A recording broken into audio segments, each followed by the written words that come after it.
میرے عزیزوں، آج مجھے بیت المقدس کے سلسلے میں آپ کو کچھ بیداری لانے کی ضرورت ہے۔ آپ یہ اگر سمجھتے ہوں کہ ان سے ہمارا کیا تعلق ہے، وہ فلسطین کی بستی میں ہے، ہم یہاں ہندوستان میں ہیں، پوری دنیا کے مسلمانوں کا تعلق بیت المقدس سے ہے حدیث رسول کے مطابق، اور آپ کو وہاں کے حالات یوں سمجھ لیں کہ ایسی ہے کہ وہاں بخار چڑھے گا تو پوری کائنات کے مومنین میں بخار آنا ہے، وہاں کے حالات جو بھی تبدیل ہوں گے اس کا اثر پوری دنیا کے مومنین پر ہونا ہے۔ ہمارا رشتہ وہاں سے مضبوطی کے ساتھ جڑا ہے، وہ انبیاء کی سرزمین ہے۔ حضور پاک صلی اللہ تعالی علیہ وسلم کی کئی حدیثیں فلسطین اور بیت المقدس کو لے کر کے جو قیامت کے قریب ہونے والی ہیں، وہ بشارتیں بھی ہیں۔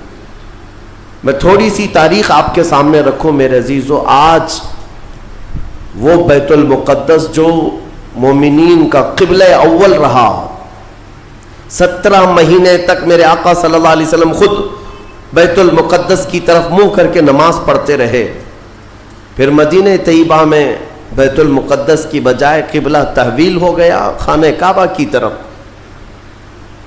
اس بیت المقدس میں روایات کے مطابق 30,000 کے قریب انبیاء اکرام علیہ السلام آرام فرما ہے۔ 30,000 کے قریب انبیاء اکرام وہاں پر دفن ہیں، اور قرآن جس کے بارے میں کہتا ہے الذی بارکنا حولہ، سبحان الذی اسری بعبدہ لیلا من المسجد الحرام الی المسجد الاقصی الذی بارکنا حولہ، پاک ہے وہ ذات جس نے اپنے بندے خاص کو، اپنے نبی کو سفر کرایا معراج کا، مسجد حرم سے مسجد اقصی تک۔ مسجد اقصی کا ذکر آیا ہے 15ویں پارے کے شروع میں، اور مسجد اقصی تک سفر کرایا۔ کون سی مسجد؟ اللہ فرماتا الذی بارکنا حولہ، جس کے ارد گرد ہم نے برکتیں رکھی ہیں، جس کے ارد گرد برکتیں رکھی ہیں۔ آپ یہ سوچ رہے ہیں کہ بیت المقدس کو جاننا کیوں ضروری ہے؟ یہی سوال حضور پاک صلی اللہ تعالی علیہ وسلم کی زوجہ مطہرہ، ہم مومنوں کی ماں سیدہ میمونہ رضی اللہ تعالی عنہا نے عرض کیا تھا، افتنا یا نبی اللہ عن بیت المقدس، یا رسول اللہ صلی اللہ تعالی علیہ وسلم فی بیت المقدس، بیت المقدس کے بارے میں آپ ہمیں کچھ ارشاد فرمائیں، وہ کیا ہے، ہمارے لیے کتنی اہمیت کا حامل ہے بیت المقدس؟ نبی پاک صلی اللہ تعالی علیہ وسلم نے فرمایا انہو ارض المحشر والمنشر، وہ زمین تمام لوگوں کے حشر کی جگہ ہے، محشر قائم ہونے کی جگہ فرمایا میرے آقا نے، سب کے جمع ہونے کا سب سے آخری جس زمین پر سارے لوگ جمع کیے جائیں گے وہ بیت المقدس کی زمین ہوگی۔ حضرت میمونہ نے پوچھا یا رسول اللہ صلی اللہ تعالی علیہ وسلم اس کے متعلق کوئی فضیلت؟ فرماتے ہیں میرے آقا صلی اللہ علیہ وسلم من احل بحجۃ او بعمرۃ من المسجد الاقصی الى المسجد الحرم غفر اللہ له ما تقدم من ذنبه او وجبت له الجنہ او کما قال رسول اللہ صلی اللہ علیہ وسلم۔ میرے آقا فرماتے ہیں جس نے مسجد اقصی بیت المقدس سے عمرے کا یا حج کا احرام باندھا اور مسجد اقصی سے مسجد حرم تک آیا، عمرہ کیا یا حج کیا، جو کچھ بھی پچھلے زندگی میں کیا تھا اللہ سب معاف فرمائے گا۔ اور روایت میں یہ بھی وجبت لہ الجنہ، اس کے لیے جنت واجب ہو جائے گی۔ اس سفر کے بارے میں اب سنو، سب کی استطاعت تو نہیں ہے۔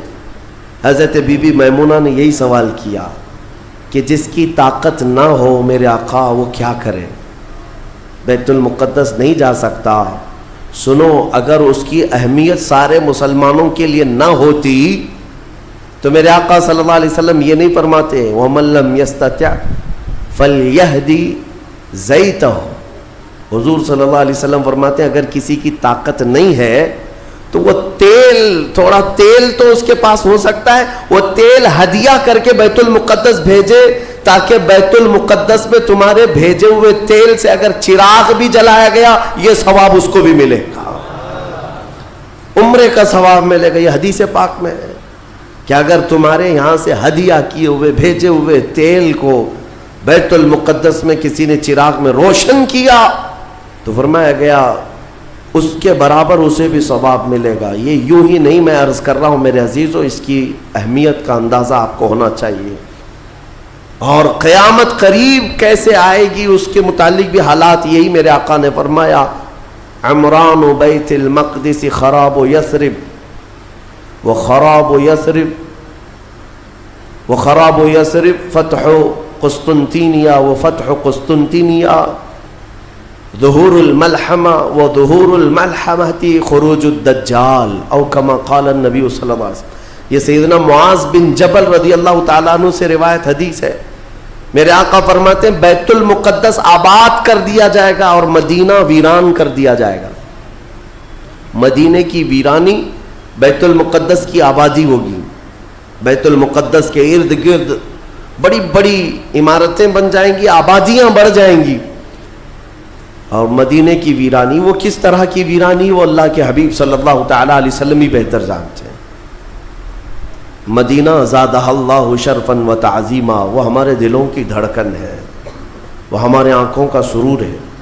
اور پھر آگے میرے آقا فرماتے ہیں پھر مدینے کی ویرانی قسطنطنیہ کے فتح کا سبب ہو جائے گی۔ قسطنطنیہ استنبول کو کہتے ہیں جو ترکی کا شہر ہے۔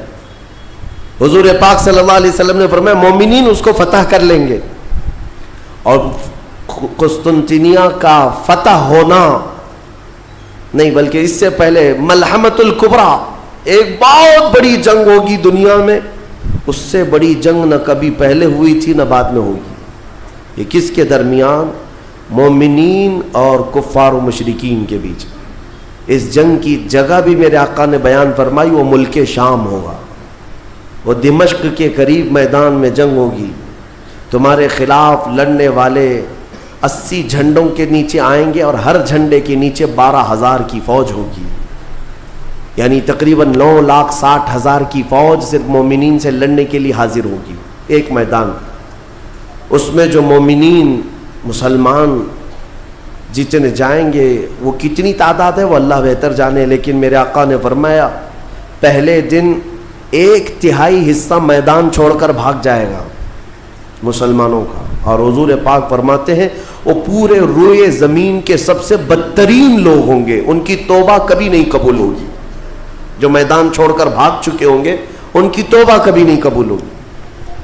دوسرے دن 1/3 جماعت 1/3 جماعت مومنین کی شہید ہو جائے گی، سب قتل ہو جائیں گے، اور حضور فرماتے ہیں وہ روئے زمین کے سب سے اعلیٰ قسم کے شہداء ہوں گے، سب سے افضل شہداء ہوں گے۔ اور میرے آقا صلی اللہ علیہ وسلم فرماتے ہیں 1/3 حصہ مسلمانوں کا باقی ہوگا، اللہ رب العزت اسی ٹکڑے کو فتح عظیم عطا فرمائے گا، فتح سے ہمکنار ہوں گے۔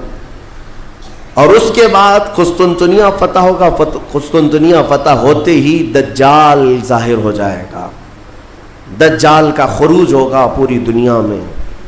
لیکن یہ بڑی جو علامتیں میرے آقا نے بیان فرمائی کہ دجال کا ظاہر ہونا، اس بڑی جنگ کا ہونا، یہ قسطنطنیہ کا فتح ہونا، ان سب کی اسٹارٹنگ کہاں سے ہوگی؟ وہ بیت المقدس سے۔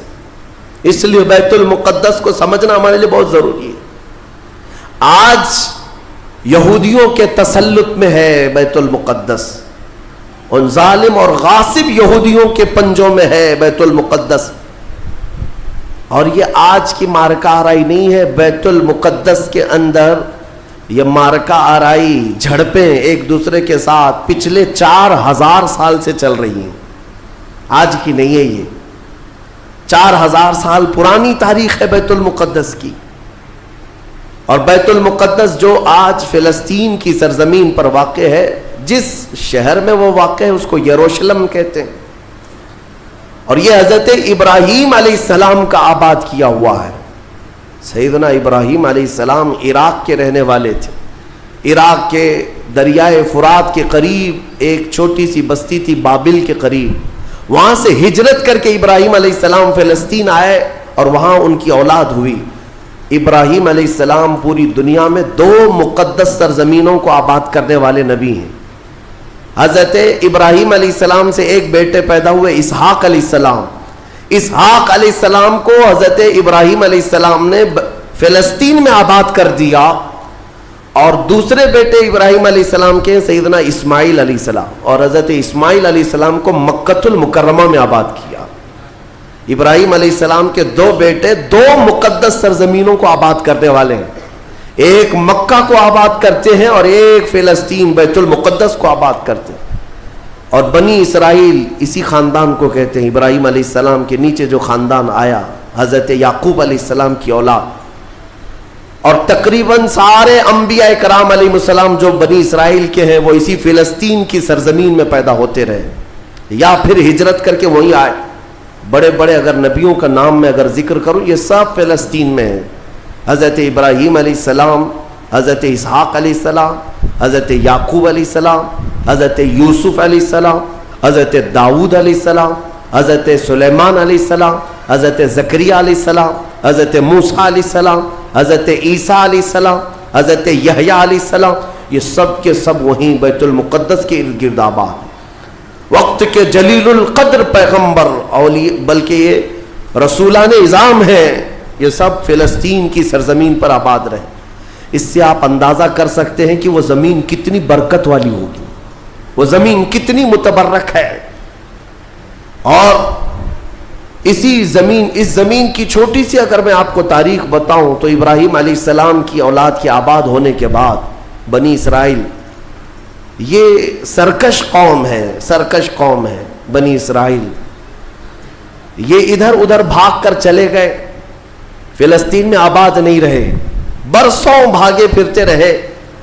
پھر موسیٰ علیہ السلام کا جب زمانہ آیا تو اللہ تعالیٰ نے آپ کو حکم دیا، اے موسیٰ آپ اپنی قوم کو لے کر اس ارض مقدس میں جائیں، مقدس سرزمین، قرآن میں بھی اللہ نے اس کو مقدس سرزمین فرمایا، یا قوم ادخلوا الارض المقدسہ۔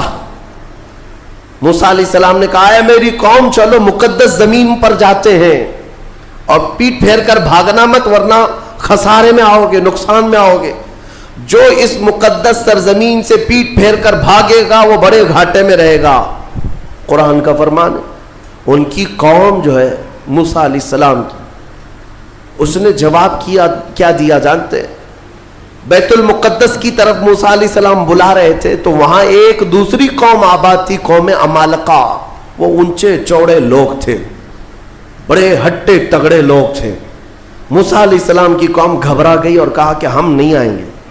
قالوا انا لن ندخلها ابدا ما داموا فيها، جب تک یہ قوم اس زمین پر ہے ہم نہیں آئیں گے، ہم نہیں آئیں گے۔ موسیٰ علیہ السلام بلانے لگے، چلو ان سے لڑائی کریں گے، اللہ تعالیٰ فتح عطا کرے گا۔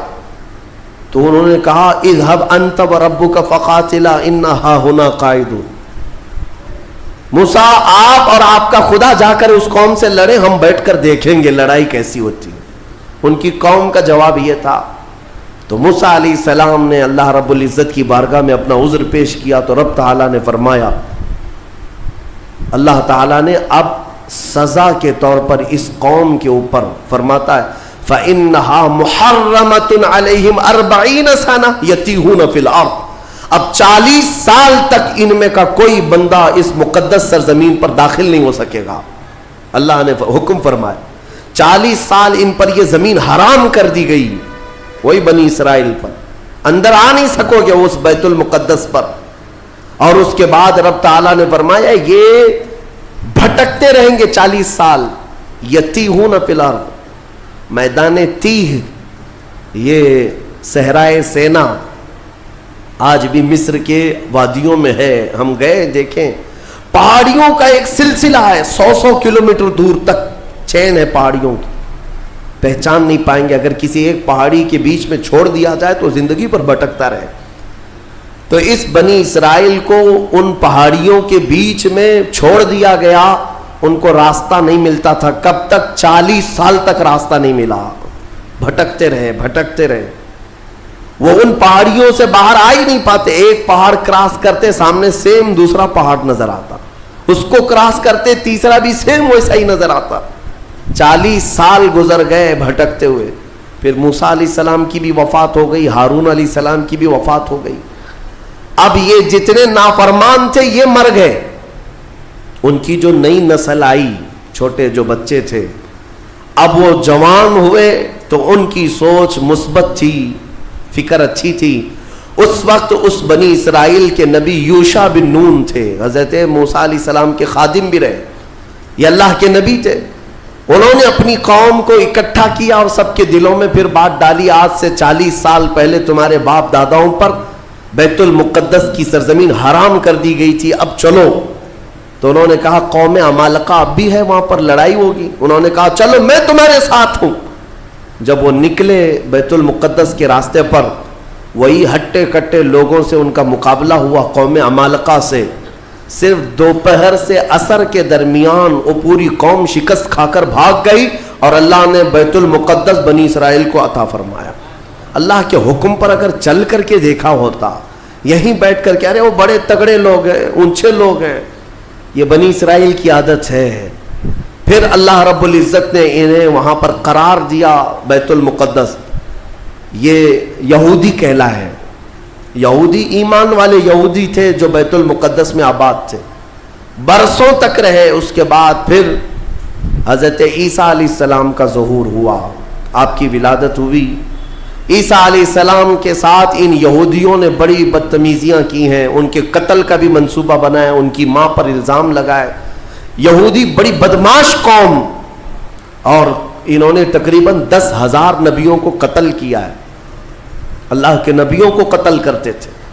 اب اللہ رب العزت نے قرآن میں جن کے بارے میں فرمایا غضب اللہ علیہم, اللہ کا ان پر غضب ہے, اللہ کا ان پر غضب ہے, آج بھی غضب ہے, غضب ہے. تھوڑے دن ان کے ازدہار کے آتے ہیں, ترقی کے آتے ہیں, تو دنیا کو ایسا لگتا ہے پوری دنیا کے بادشاہ یہی ہے. پھر رب تبارک و تعالیٰ انہیں اوندھے منہ پھر گراتا ہے. ذلت ان کا ساتھ قیامت تک نہیں چھوڑے گی, قیامت تک نہیں. انہوں نے انبیاء کا قتل کیا اور بیت المقدس میں آباد رہے. تو پھر ایک بادشاہ ایسا آیا عراق کا, بخت نصر نام تھا, وہ آ کر کے بیت المقدس پر ایسا حملہ کیا, ایسا حملہ کیا کہ اس نے ہزاروں یہودیوں کو قتل کیا اور بیت المقدس کی عمارتیں توڑ پھوڑ کر رکھ دی. جو حضرت سلیمان علیہ السلام کے زمانے میں عمارت بنی تھی بیت المقدس کی. ہاں یہ بھی میں بتا دوں اس کی تاریخ کیا ہے. حضرت سلیمان علیہ السلام بادشاہ تھے, اللہ تعالیٰ نے حکم دیا کہ تم تعمیر کرو. تو بیت المقدس جب تعمیر کرنے لگے تو کس کی مدد سے؟ جنات کی مدد سے آپ تعمیر کر رہے تھے. سارے جنات کو کام پر لگا دیا تھا, اور سارے جن صبح شام دوپہر کام پر لگے تھے اور مسجد بنا رہے تھے بیت المقدس. اور اتفاق ایسا کہ حضرت سلیمان علیہ السلام سے وہ خوب خوف کھایا کرتے تھے. جب تک آپ کھڑے رہتے کام کرتے, اگر سلیمان علیہ السلام چلے جاتے تو سب بھاگ جاتے تھے, کام چھوڑ کر بھاگ جاتے تھے. تو سلیمان علیہ السلام اپنا عصا لے کر کے کھڑے رہے اور کام کرانے لگے. اب اتفاق ایسا ہوا کہ سلیمان علیہ السلام دن میں بھی نہیں جا رہے, رات میں بھی نہیں جا رہے, کھڑے ہی کھڑے ہیں, اور دن رات ان کا کام چالو ہے. لیکن ہوا یہ تھا کہ سلیمان علیہ السلام کی وفات ہو چکی تھی. کھڑے کھڑے آپ کا انتقال ہوا ہے حضرت سلیمان علیہ السلام کا, اور اپنے عصا کے سہارے کھڑے رہ گئے انتقال کے بعد بھی. یہ صرف اور صرف نبوت کی شان ہے, یہ صرف نبیوں کی شان ہے. قرآن میں ہے, اللہ تعالیٰ نے فرمایا فلما تبینت الجن, جنات کو کب معلوم ہوا پتا ہے؟ دیمک نے حضرت سلیمان علیہ السلام کی لکڑی کو کھا لیا. یہ جو عصا تھا دیمک کھا گئی. دیمک کھانے کی وجہ سے لکڑی ٹوٹی. تو لکڑی ٹوٹنے کے بعد حضرت سلیمان علیہ السلام زمین پر آ گرے. تب جنات کو پتا چلا ان کا تو کب کے انتقال ہو چکا ہے, اور اس وقت تک بیت المقدس کی تعمیر ہو چکی تھی. ہاں, جس کو روایات میں ہیکل سلیمانی بھی کہا گیا ہے. بیت المقدس, ہیکل سلیمانی, یہ الگ الگ ووادت جو معاملات ہیں, میں اس کو پھر کبھی عرض کرتا ہوں. یہ تعمیر مکمل ہوئی اور وہی یہودیوں کے لیے مقدس جگہ، اور بخت نصر نے جس کو توڑا وہی ہیکل سلیمانی تھا، اور اس کے نیچے بہت ساری ان کی مقدس کتابیں جس سے جادو کرتے تھے وہ سب دفن کر دی گئیں۔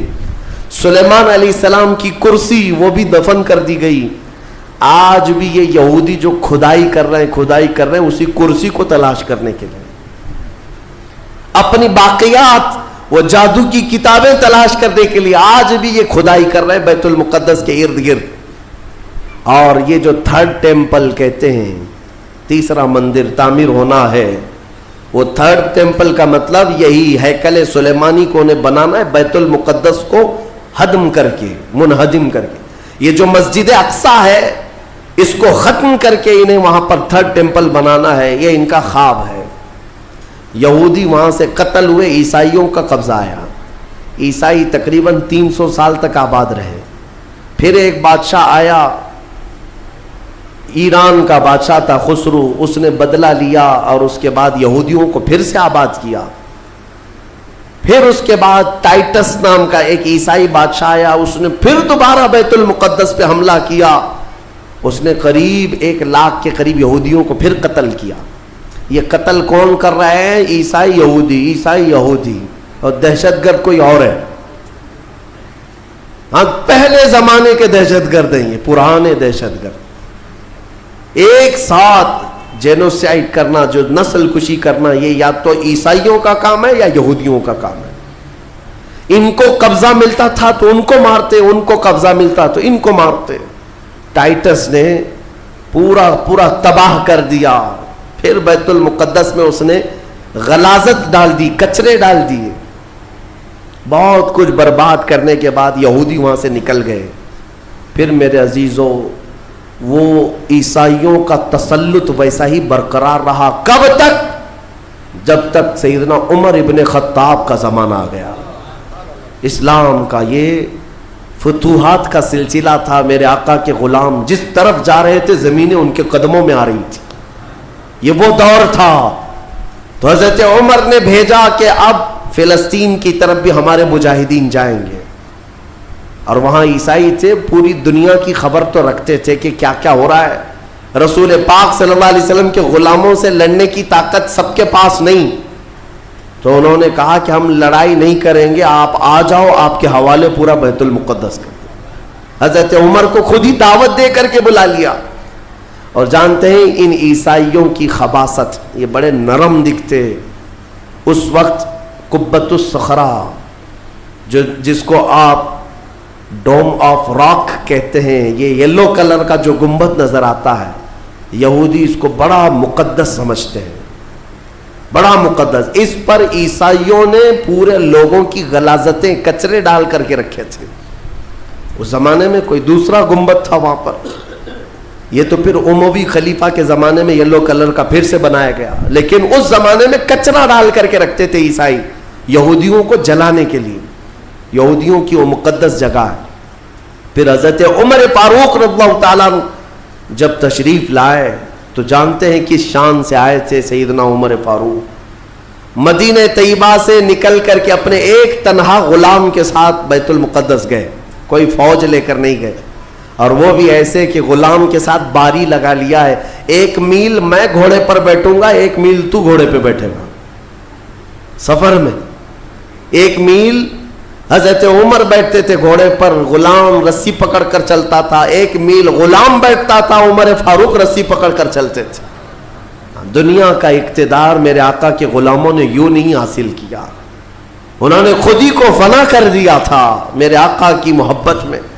اور اتفاق ایسے کہ فلسطین جب پہنچے تو باری غلام کے بیٹھنے کی تھی، حضرت عمر رسی پکڑ کر کے بیت المقدس میں آ رہے ہیں، تو لوگ جو نئے لوگ تھے، عیسائی تھے، وہ سب جھپٹ پڑے امیر المومنین مسلمانوں کے، جن سے کیسر و کسریٰ بھی کانپتے ہیں، گھوڑے پر تشریف لا رہے ہیں، تو سب ان کے استقبال کے لیے تھے۔ جو غلام تھا حضرت ابو عبیدہ بن جراح جو صحابی تھے، انہوں نے چیخ کر کے کہا، لوگوں گھوڑے پر بیٹھا ہوا امیر المومنین نہیں، رسی پکڑا ہوا امیر المومنین۔ اس شان سے وہ آئے اور اپنے ہاتھوں سے اس گنبد کے اوپر موجود پوری غلاظت کو حضرت عمر نے صاف کیا تھا. بیت المقدس کے ارد گرد جتنا کچرا تھا اپنے ہاتھوں سے صاف کیا, اور پھر وہاں پر اذان کی آواز گونجی. سیدنا عمر فاروق رضی اللہ تعالیٰ عنہ نے ظہر کی نماز وہاں پڑھائی اور عام خطبہ دیا سارے لوگوں کو جمع کر کے. کہا اب گھبرانے کی ضرورت نہیں, اس ارض مقدس میں اسلام آ چکا ہے. جو عیسائی جو یہودی خوشی سے رہنا چاہے اس پر کوئی زور زبردستی نہیں, وہ اس ارض مقدس میں اقلیتوں کے اعتبار سے رہ سکتا ہے, اسے امن و امان دیا جائے گا, کسی کی عبادت گاہ نہیں توڑی جائے گی. میرے عزیزو, یہ اسلام کا احسان ہے. آج بھی جا کر کے دیکھیں فلسطین میں حضرت عمر کی سلطنت یعنی خلافت آنے کے باوجود بھی سب سے پرانا جو چرچ ہے عیسائیوں کا وہ آج بھی فلسطین میں باقی ہے, بیت المقدس کے قریب. حضرت عمر نے منع کیا کہ ان کی عبادت گاہ کو ہاتھ نہیں لگایا جائے گا, توڑا نہیں جائے گا. سب کو امان دیا گیا ہے, سب کو امان دیا گیا ہے. اگر ایسے ہی ہمارا تسلط ہر جگہ ہو اور ہم مندروں کو توڑنے والے ہوتے تو 700 سالوں میں پتہ نہیں کیا کیا صاف کر چکے ہوتے. اسلام اس کی تعلیم دیا نہیں, تمہیں آزادی دی ہے کہ جو تمہارے ماتحت ہیں انہیں اپنی عبادت کرنے دے دیا جائے. ذمیوں کو جو اپنے دین میں قائم رہنا چاہتے ہیں انہیں چھوڑ دیا جائے گا, انہیں مارا نہیں جائے گا. حضرت عمر فاروق رضی اللہ تعالیٰ عنہ کے زمانے سے لے کر بیت المقدس مکمل اسلام کے دائرے میں رہا. یہ تقریباً 200 سال تک چلا, تقریباً 200 سال تک. پھر خلفاء جو آئے, فاطمی خلفاء, عباسی خلفاء, سلجوقی خلفاء, جو خلیفے تھے آپس میں ہی لڑ مر رہے تھے دولت کے لیے, پیسے کے لیے, علاقے کے لیے. ان کی آپسی لڑائیوں کی وجہ سے دوبارہ کمزوری آئی مسلمانوں کے درمیان, اور پھر سے صلیبی طاقتیں عیسائیوں کا پھر سے غلبہ ہو گیا. پھر سے بیت المقدس کو انہوں نے ہڑپ لیا. پھر 100 سال تک بیت المقدس پر ان کا راج چلتا رہا, 100 سال تک. پھر انہوں نے یہودیوں کو مارا اور بیت المقدس میں جتنے مسلمان تھے سب کو عیسائیوں نے قتل کیا تھا. مسلمانوں کے خون کو فلسطین میں ایسا بہایا گیا تھا کہ لوگ چلتے تھے تو ہر ایک کا پیر خون سے بھیگ جاتا تھا, سڑکوں پر خون بہتا تھا انسانوں کا. عیسائیوں نے یہ قتل عام کیا تھا. 200 سال حضرت عمر فاروق رضی اللہ تعالیٰ عنہ کے فتح کے بعد, پھر 100 سال ظلم جبر استبداد کے بعد, پھر وہ وقت آیا کہ جب مولا تعالیٰ نے صلاح الدین ایوبی کو پیدا فرمایا. اور صلاح الدین جیسا جرنیل ہم نے تاریخ میں دیکھا نہیں. وہ عاشق رسول تھا, فنا فی الرسول تھا, زندگی سب وقف کر دیا تھا بیت المقدس کے نام پر. تقریباً 18 سال تک جنگلوں, بیابانوں, ویرانوں میں بھٹکتے رہے اپنی فوج کو لے کر. کتنوں سے مقابلہ کیا, اپنوں سے بھی غیروں سے بھی, کیونکہ جماعت کے غدار منافقین سے آپ کا بڑا مقابلہ ہوا ہے. سب سے زیادہ تکلیفیں حضرت صلاح الدین ایوبی کو یہ وہ ٹکڑے ٹکڑے جو بادشاہ ہوا کرتے تھے اور خلیفے بنے ہوئے تھے ان سے تھا, کیونکہ وہ عیاش تھے, اپنے حرم کو دنیا سے آباد کیے ہوئے تھے. صلاح الدین کو قتل کرنے کے منصوبے تک بنے, 4 بار جانی حملے ہوئے, پھر بھی اللہ جسے بچانا چاہے. صلاح الدین کا وہ دن بھی آ گیا جب 12,000 کی فوج لے کر 4 لاکھ صلیبیوں سے تنہا لڑ رہا تھا. کوئی مقابلہ ہو سکتا ہے؟ سوچو ذرا تاریخ میں. یہ میں اپنی لکھی ہوئی بات نہیں کر رہا ہوں, ایک انگریز تاریخ دان ہے, اس نے خود کتاب میں لکھا ہے کہ تاریخ کا ایک عجوبہ ہم نے دیکھا ہے کہ 4 لاکھ صلیبی عیسائی ایک جگہ تھے, پورا روم, یورپ سب مڑایا ہے, اور مقابل میں صرف اور صرف ایک سپہ سالار صلاح الدین 12,000 کا فوج لے کر آیا. 12,000. وجہ یہ ہے میرے عزیزوں, 4 لاکھ وہ لائے ہوں گے کھانے پینے والے, لوٹنے کھسوٹنے والے, لیکن صلاح الدین کے ساتھ جو 12,000 تھے وہ جان کا ہدیہ گنبد خضرا میں پیش کرنے والے تھے. ان عاشقوں کی جماعت تھی, اور اللہ تعالیٰ نے صلاح الدین ایوبی کو فتح عطا فرمائی. پھر سے پرچم اسلام لہرایا. میرے عزیزوں, یہ تاریخ تھی 6 صدی ہجری کی، اب یہ 15ویں صدی آ گئی ہے۔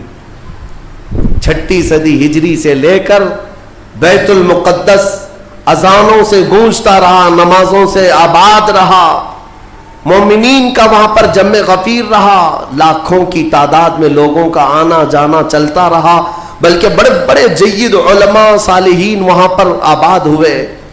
امام غزالی رحمۃ اللہ تعالیٰ علیہ کر کے کتنے لوگوں کو اللہ نے ولایت ہے کہ بیت المقدس 800 سال کے قریب ہو گئے صلاح الدین ایوبی کو واپس لائے ہوئے، لیکن پچھلے 100 سال سے پوری دنیا کے یہودیوں کے اندر ایک یہ فکر پیدا ہوئی کہ ہماری ایک ریاست ہونی چاہیے، ہمارا ایک ملک ہونا چاہیے۔ یہ مارے پوری دنیا میں پھر رہے تھے، ہٹلر نے ان کو مارا تو امریکہ میں چلے گئے، امریکہ میں مارے گئے تو برطانیہ میں گئے، برطانیہ سے فرانس میں گئے، جگہ جگہ یہ تھوڑے آباد ہوتے رہے۔ اور اس کے بعد پھر ان کے اندر ایک تحریک پیدا ہوئی 18ویں صدی عیسوی میں کہ تمہاری اپنی ایک ریاست ہونی چاہیے۔ تو ان کی اپنی ریاست، اتنا اپنا ملک چاہیے، کہاں؟ وہی مقدس زمین جو تمہارے باپ داداؤں کی ہے، کیونکہ یہودی یعقوب علیہ السلام کی اولاد میں اپنے آپ کو کہتے ہیں، تو اس سرزمین پر جانے کے لیے کوششیں کرتے رہے۔ لیکن فلسطین اس زمانے میں خلافت عثمانیہ کا حصہ تھی، جو ترکی کے بادشاہ تھے، ترکی کے انڈر میں فلسطین آتا تھا، تو وہاں پر ان کی مجال نہیں تھی۔ لیکن ہوا یہ کہ 1914 سے 1918 کے بیچ میں فرسٹ ورلڈ وار ہوئی، دنیا کی سب سے بڑی جنگ، پہلی جنگ عظیم، جس میں ترکیوں نے جرمنی کا ساتھ دیا اور ہار گئے برطانیہ انگلینڈ کے مقابل میں۔ تو ہارنے کی وجہ سے ہوا یہ کہ ترکی کی ساری خلافت ختم ہو گئی، خلافت عثمانیہ کے ٹکڑے ٹکڑے ہو گئے، 50 ملکوں پر ان کی اکیلی حکومت تھی، سب ٹکڑے ہو گئے، ترکی کو سب ختم کر دیا گیا، خلافت ختم کر دی گئی۔ یہ 1920 میں خلافت ختم کر دی گئی، اور پھر برطانیہ انگلینڈ کے تسلط میں، اس کے قبضے میں فلسطین بھی آیا۔ یہ وہ زمانہ تھا جب ہمارا انڈیا بھی انگلینڈ کے انڈر میں تھا، ہمارا بھارت بھی۔ برطانیہ ہر ملک فتح کرتے ہوئے اپنے اندر لیتے جا رہے تھے، یہ انگریزوں کی عادت تھی۔ تو فلسطین بھی ان کے اندر میں تھا۔ تو اب ان لوگوں نے یہودیوں کے لیے ایک عام اعلان کیا، ڈکلیریشن آف بالفور کہا جاتا ہے، ایک بالفور اعلامیہ، جس میں اعلان کیا گیا کہ دنیا بھر کے جو بھی یہودی ہیں وہ ہجرت کر کے یہاں آئیں، انہیں گھر دیا جائے گا۔ 1921 سے پھر فلسطین میں ایک چھوٹی سی بستی میں ان کو بسایا گیا، 4000 لوگ پہلے آئے، 4000 لوگ آئے، پھر یہ ہجرت کا سلسلہ چلتا رہا یہاں تک کہ 1947 میں ان کی آبادی 36 لاکھ کے قریب ہو گئی، 30-35 لاکھ سے بڑھ کر کے آگے بڑھ گئے۔ اور اس کے بعد پھر 1948 میں ان ظالموں نے اقوام متحدہ UN کی مدد سے یہ اعلان کر دیا پوری دنیا میں کہ اب یہ فلسطین نہیں ہے، اس کا آدھا حصہ اسرائیل ہے، یہ ہمارا ملک ہے۔ بات در حقیقت یہ تھی کہ UN میں، اقوام متحدہ میں یہ بل پاس ہوا تھا کہ یہودیوں کو بھی رہنے دیا جائے، مسلمانوں کو بھی۔ اس فلسطین کے 2 ٹکڑے کیے جائیں گے، ایک مسلمان فلسطین بنائیں گے اور ایک یہودی اسرائیل بنائیں گے۔ آج بھی یہ اقوام متحدہ UN کا یہ بل آج بھی موجود ہے، اقوام متحدہ سے یہ بل پاس ہوا۔ یہودی تو مان گئے، لیکن پورے عرب کے مسلمان اس کے خلاف تھے کہ عربوں کے بیچوں بیچ ایک یہودی ریاست کیسے قائم ہو سکتی ہے، یہ ہمارا مقدس معاملہ ہے، مقدس سرزمین سے ہمارا تعلق ہے۔ احتجاج کرتے رہے، لیکن ان یہودیوں نے مال کے ذریعے، عورتوں کے ذریعے سارے عرب ملکوں کے جو بادشاہ تھے ان تک اپنا تسلط جما لیا۔ کئی ایسے عرب بادشاہ ہیں جن کی بیویاں یہودی ہیں، ان کے گھروں تک یہ پہنچ گئے اور ان کو ایسا نیوٹرل کر دیا کہ اب وہ فلسطین کے بارے میں بات نہ کریں۔ ہوا یہ کہ اسرائیل تو بن گیا، لیکن آج تک فلسطین نہیں بن سکا۔ فلسطین کا وجود دنیا نہیں دکھاتی، گوگل میں چیک کرو تو نہیں بتاتا، فلسطین کوئی جگہ نہیں۔ میرے عزیزوں ہر 10 سال پر یہ زمین کو ہڑپتے ہڑپتے ہڑپتے آج پورا وہ ارض مقدس جس کو فلسطین کہا جاتا ہے 90% یہودیوں کے قبضے میں آ گیا. اقوام متحدہ سے یہ بھی بل پاس ہوا تھا کہ آدھا آدھا کر لیا جائے، اسرائیل ایک ریاست، فلسطین ایک ریاست، لیکن بیت المقدس جو ہے مسجد اقصی وہ دونوں کے انڈر میں نہیں رہے گی، یہ اقوام متحدہ کے انڈر میں، یہ خود مختار رہے، کیونکہ یہاں یہودیوں کا بھی تعلق ہے، عیسائیوں کا بھی ہے، مسلمانوں کا ہے، سب کو یہاں آنا جانے کی اجازت رہے گی، کسی کے انڈر میں نہیں رہے گا. یہ پاس ہوا تھا، لیکن آج حالات یہ ہے کہ اس بیت المقدس کی دیواروں پر، دروازوں پر یہ وحشی ظالم اسرائیلی بندوق تانے آج بھی کھڑے ہوئے. یہ جسے اندر جانے دیں وہ جائے گا. پوری دنیا اپنی آنکھوں سے دیکھ رہی ہے ان کی خیانت، ان کی غداری کو، لیکن کوئی ایک جملہ تک نہیں کہتا کہ اسرائیل دہشت گرد ہے. آپ کو میں ایک آنکڑے اگر بتاؤں تو آپ کے رونگٹے کھڑے ہو جائیں. انہوں نے فلسطین کے مسلمانوں میں سے اب تک 2.5 لاکھ صرف بچوں کو قتل کیا ہے ان اسرائیلیوں نے. آج بھی یہ ڈیٹا موجود ہے، انٹرنیٹ پہ موجود ہے، بڑی بڑی ویب سائٹس ہیں، انہوں نے شو کیا. اقوام متحدہ کی بھی رپورٹ موجود ہے کہ فلسطین کے کتنے مارے گئے. ان دونوں کی جنگ میں 24 لوگ اگر مارے جاتے ہیں تو 23 فلسطینی ہوتے ہیں، 1 اسرائیلی ہوتا ہے. پھر بھی دہشت گرد فلسطین ہے، آتنکواد فلسطین ہے.